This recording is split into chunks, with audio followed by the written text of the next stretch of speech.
José marad az indító szerepében Brazíliánál.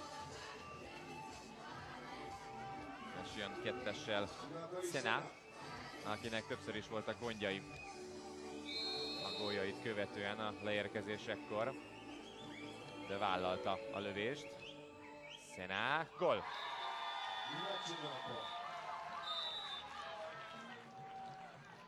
Ez sem volt veszélyes brazil szempontból. Eltette a lábak alatt.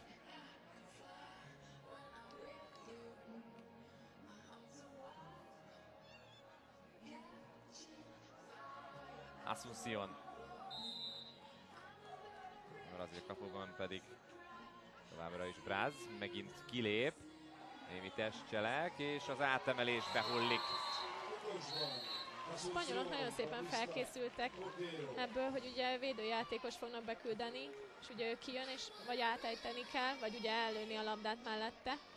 És egyelőre nagyon szépen megoldják. Igen, ugye ők a norvégok ellen is egy hosszú széplövés sorozatot követően nyitottak be a döntőben. Nem lehet azt mondani, hogy nem gyakoroltak volna eleget már az elődöntőben is. Asunción most a spanyol kapuban. Mezőnyjátékos, ki is jön. Asunción, tud-e védeni? Tud védeni!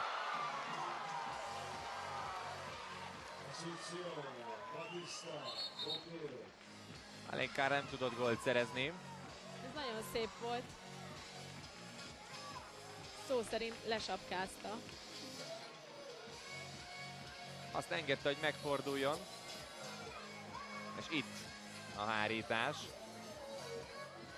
A harmadik kísérletüket, tehát elrontják a brazilok, és hogyha hát most belövi Jennifer, Spanyolország előnybe kerül. Santiago most a brazil kapuban. Egyből ő is kilép. De ő nem tud védeni. Brazília hátrányba kerül. Hiába sprintelt ki a kapujából Santiago. Ő nem tudta ugyanazt megcsinálni, mint a túloldalon a spanyol játékos.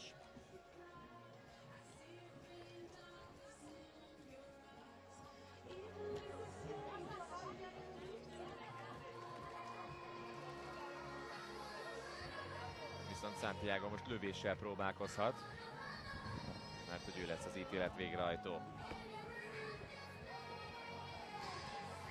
Feszült koncentráció mind a két oldalon. María Luisa a spanyol kapuban. És kivédi! Santiago is hibázik, aki az egész világbajnokságon bomba formában kézilabdázott. Lehetetlenebb szögekből talált a kapuba.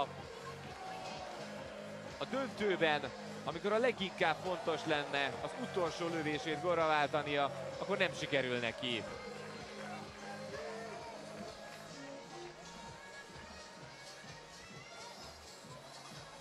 6-4-re vezetnek a spanyolok, ez azt jelenti, hogy ha most egy pontost tudnak szerezni, akkor világbajnokok lesznek.